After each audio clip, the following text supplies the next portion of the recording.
আসসালামু আলাইকুম দর্শক, আপনারা সবাই ভালো আছেন? আশা করি আমি ভালো আছি।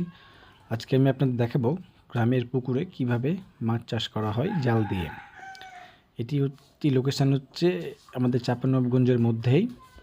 চারিদিকে ধান ক্ষেত, মাঝে একটি পুকুর অবস্থিত। এটি মূলত মাছ চাষ করার জন্যই পুকুর।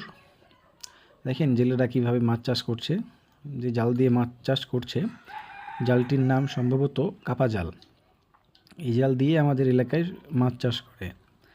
মাছগুলো সম্ভবত আপনার কয়েক মাস আগে মাছগুলো ছাড়া হয়েছিল, আজ তা সংগ্রহ করছে।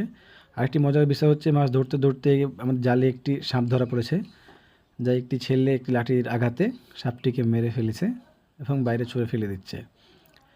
আমাদের পুকুরে দেখা যায় অনেক প্রকারেই মাছ থাকে, মাছের পাশাপাশি সাপও থাকে।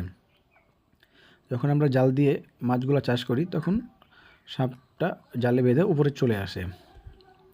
তো দেখেন কত সুন্দর মাছ, এগুলো সম্পূর্ণ গ্রামীণ পদ্ধতিতে চাষ করা মাছ, সম্পূর্ণ বিলে। এখন অনেক মাছ পাওয়া যায়, বিলের মধ্যে পাওয়া যায়, আবার যারা চাষ করে নির্দিষ্ট জায়গায়। হ্যাঁ, অনেক আগাছা আছে, লোকগুলো আগাছাগুলো ফেলে দিচ্ছে এবং মাছগুলো সংগ্রহ করছে। আমি একটু লক্ষ্য করে দেখলাম, তারা অনেক মাছই ফেলে দিচ্ছে, নির্দিষ্ট পরিমাণ একটি মাছ তারা সংগ্রহ করছে। এখন কী কারণে করছে তা জানি না, অনেক বড় বড় মাছও ফেলে দিচ্ছে। দেখ ভালোই লাগলো, এতগুলো মাছ চোখের সামনে দেখা একটা চোখের প্রশান্তি।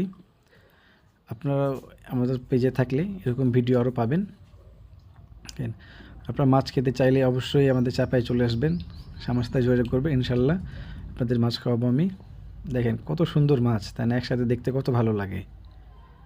হাঁড়িতে এখন সংগ্রহ করে তারা বাজারে সেটি বিক্রি করার জন্য নিয়ে চলে যাবে। আপনাদের এলাকায় মাছ থাকলে অবশ্যই কমেন্টে জানাবেন।